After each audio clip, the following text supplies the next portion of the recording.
अगर आप आज भी मानते हैं कि इंसान में इंसानियत खत्म हो गई है, तो मुझे शर्म आती है ये बात कहते हुए कि इंसानियत तो आपकी खत्म हो गई थी उस वक्त जब आपने ये सोच लिया कि इंसानों की इंसानियत खत्म हो गई। नमस्कार साथियों, आज एक बार फिर मैं अक्षय श्रीवास्तव प्रेम पूर्वक आप सभी का अपने चैनल पर आज हार्दिक स्वागत करता हूँ। आपको तो पता ही होगा कि पिछले कुछ दिन पहले हमने एक इवेंट रखा था। उस इवेंट में उत्तराखंड और उत्तर प्रदेश से ऐसे तमाम लोग एक हो गए कोरोना के प्रति लड़ाई करने के, कोरोना के प्रति एक युद्ध करने के। मगर बहुत दुख होता है ये बात कहते हुए कि आप हमारी बिजनेस ट्रेनिंग को तो बहुत प्यार देते हैं, आप हमारे मोटिवेशनल स्पीचेस को बहुत प्यार देते हैं, मगर बहुत ही कम लोग उस इवेंट तक पहुंच पाए, उस इवेंट को देख पाए। आज भी वो इवेंट गया नहीं है, हमारे चैनल पर अपलोडेड है। वो कोई हंसी मजाक वाला इवेंट नहीं था, वो कोई मनोरंजक इवेंट नहीं था, वो बहुत ही महत्वपूर्ण इवेंट था। बहुत जानकारी आपको उससे मिल सकती थी, मगर आपने वो चांस गवा दिया। मगर आज भी वो चांस आपके पास है, अभी भी लिंक डिस्क्रिप्शन में आप जरूर जाके उसे देखिएगा। मैं आपको बताता हूँ कि उस इवेंट में मुझे क्या सीखने को मिला। आपको पता है, मुझे उस इवेंट से पहले ये नहीं पता था कि अगर खुदा ना खास्ता अगर मुझे कुछ हुआ या मुझे कभी ऑक्सीजन सिलेंडर्स की जरूरत पड़ेगी तो मैं कहाँ कॉल लगाऊंगा, मैं कहाँ पर फोन करूंगा, मैं कहाँ पर जाऊँ। क्योंकि आपको तो पता ही आज हॉस्पिटल का क्या हाल है। जब बड़े से बड़े हॉस्पिटल मुझे एडमिट करने से रोक देते और ज्यादातर हॉस्पिटल में मुझे ऑक्सीजन फैसिलिटी नहीं मिली। मगर जब मैंने उस इवेंट को देखा, समझा, वहां पर जितने लोग आए थे अपनी बात को रखने, जब मैंने उनका सुना, अब मैं समझ गया कि मैं सुरक्षित हूं। क्योंकि हिंदुस्तान में ऐसे तमाम यंगस्टर आज अपने आप में एक हॉस्पिटल बन चुके। सच बता रहा हूं, अगर आपको जो फैसिलिटी आज हॉस्पिटल में मिलती, बड़े से बड़े हॉस्पिटल में नहीं मिलती, वो फैसिलिटी आज हिंदुस्तान के ये यंगस्टर दे रहे हैं। आपको एक किस्सा बताना चाहता हूँ इस इवेंट का। आपको पता है, लखनऊ से, हमारे उत्तर प्रदेश से, यहाँ से एक स्पेशल इनविटेशन गया था उत्तराखंड रुड़की की ओर। एक बहुत ही स्पेशल इनविटेशन गया था, बहुत ही खास इनविटेशन गया था वंश भारद्वाज के लिए। मगर मैं सलाम करता हूँ इस शख्सियत को, मैं इनका बलिदान कहूँ या क्या कहूँ। आपको पता है, इनको सुनने वहाँ पर बहुत से तमाम लोग आ रहे थे, इनसे जानकारी लेने, इनसे सीखने वहाँ पर तमाम से लोग आ रहे थे, मगर फिर भी ये वहाँ पर मौजूद नहीं, क्योंकि उस वक्त भी ये अपने देश की सेवा करें।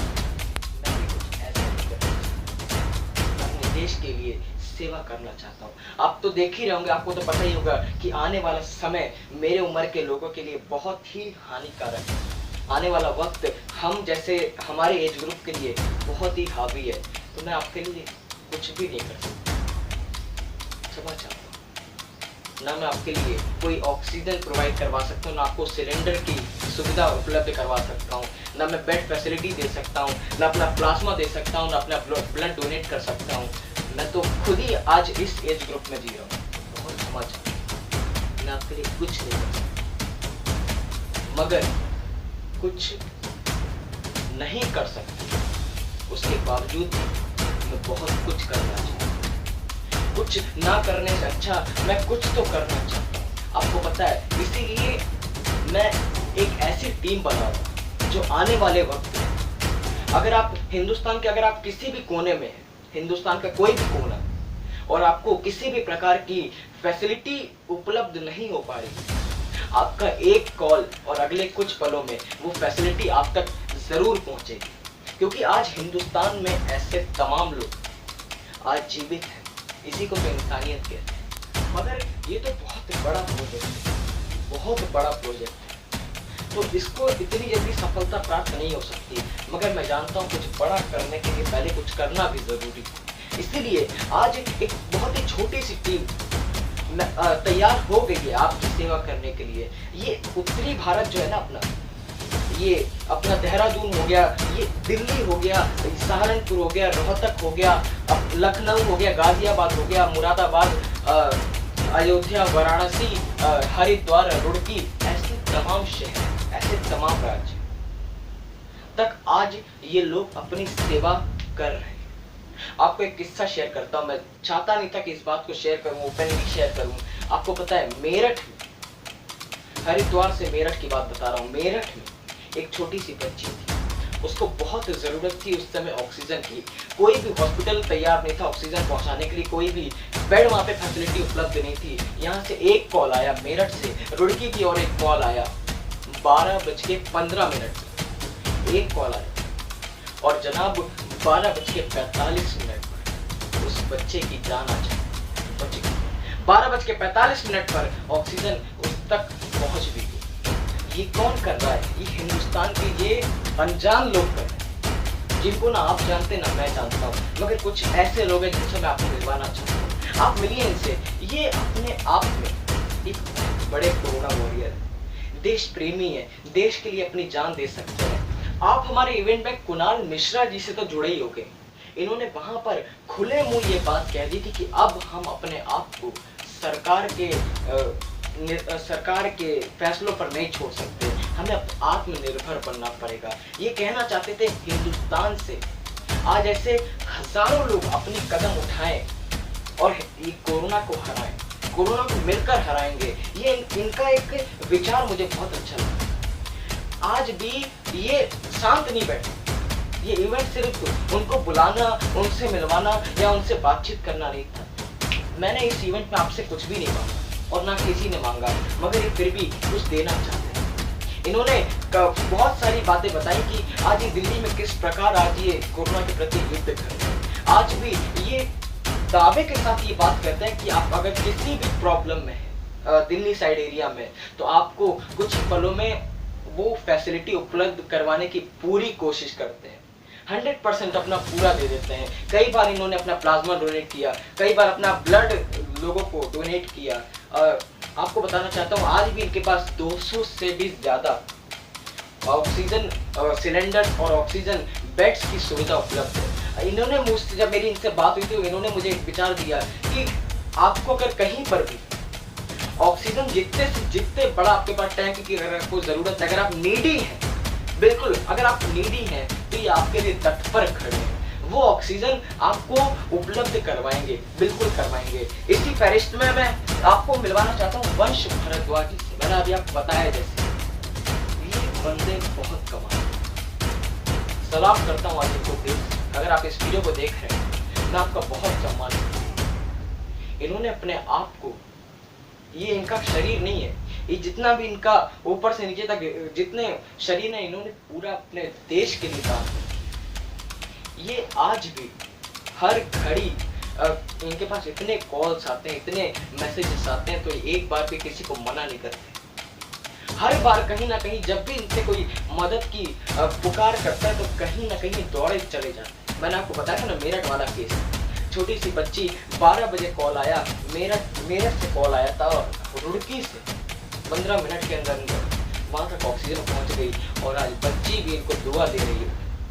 तो मैं चाहता हूं अगर आपको भी, अगर आप वाकई में नीडी हैं, आपके आसपास में, आस पड़ोस में इस वीडियो को फैलाइएगा जरूर। कहीं पे भी किसी को जरूरत हो तो आप इनको कॉल जरूर करिए। इनका नंबर मैं डिस्क्रिप्शन में दे रहा हूँ, इनसे मिलिएगा जरूर, इनसे बात जरूर करिएगा।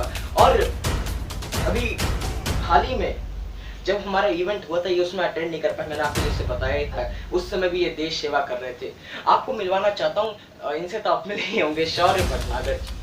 आज इनके पास इतना बड़ा कॉन्टैक्ट बन चुका, इतना बड़ा कॉन्टैक्ट है, इतना बड़ा कॉन्टैक्ट, इतने कि कहीं से भी किसी भी प्रकार की जरूरत हो, भाई ये बंदा रुकता नहीं। ये कहीं ना कहीं आपको वो फैसिलिटी उपलब्ध करवा के रहेगा। आपको मिलवाना चाहता हूँ रंजना भटनागर जी से, प्रेसिडेंट उद्गम। मिलवाया था आपको इवेंट में भी, प्रेसिडेंट उद्गम है जी। और ये इनको मैं आयरन लेडी कहना चाहता हूँ, आयरन लेडी। आयरन मैन आपने सुना होगा, सरदार वल्लभ भाई पटेल को आयरन मैन कहते हैं। थोड़ा किस्सा शेयर करूँ कि आयरन मैन क्यों कहते हैं उनको। आपको पता है बचपन में उनपे घाव हो गया था इस हाथ में, क्या घाव क्या कहें, वो फोड़ा टाइप का कुछ हो गया था, बहुत ही भयानक रूप ले लिया। उस समय कोई मेडिकल फैसिलिटी ज्यादा होती नहीं थी। जो वैद्य लोग होते थे, उन्होंने क्या उनको सजेस्ट किया कि एक गर्म लोहा, खूब खौलता एकदम, तपता एकदम लोहा, बहुत खौलती आग में तपता हुआ लोहा, जब आप उस फोड़े पर लगाओगे, फोड़ा फूटेगा तो उसमें जितना मवाद जो निकलेगा, जितना पस निकलेगा, तभी ये फोड़ा ठीक हो पाएगा। अब छोटे से इनकी उम्र बहुत कम थी, बहुत कम थी। लगभग 3-4 साल उनकी उम्र रही होगी। अब सब तो डरे, अब क्या होगा भाई, कुछ बच्चा है बहुत छोटा, कहीं कुछ हो ना जाए, इतना तपता लोहा जब घोड़े पे लगाएंगे क्या होगा, मतलब क्या हो सकता है, कुछ किसी को समझ नहीं आता। और जब तक सब सोच रहे थे, इन्होंने क्या किया, इन्होंने वो गर्म लोहा उठाया और अपने आप को ऐसे मारा और घोड़ा फोड़ दिया। इसीलिए तो उनका नाम पड़ गया लौह पुरुष, आयरन मैन। रंजना भटनागर जी की एक आयरन लेडी। आज जहां बाकी सारी औरतें अपने बच्चों को क्या कहती हैं कि उसके घर मत जाना अगर उसको बुखार है, तो अपने घर से बाहर मत निकला, अब अगले वाले आदमी को बहुत तेज बुखार है, उसकी तबीयत खराब है, उससे तुम मिलना छोड़ दो, उससे बात करना छोड़ दो। ये क्या संदेश देती है?